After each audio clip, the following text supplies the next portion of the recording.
Hello, my name's Ed Charlwood. I'm Head of Design and Technology here at Nottingham High School.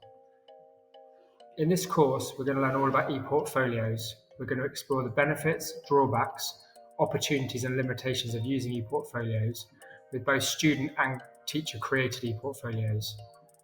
We aim to understand the range of tools available to create e-portfolios from the simple to the advanced.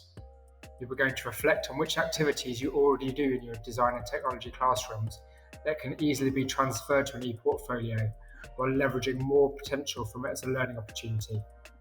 We're going to plan for implementation in your school and explore the possibilities of using e-portfolios effectively and efficiently in your school more widely, including using them perhaps as a tool at parents' evenings.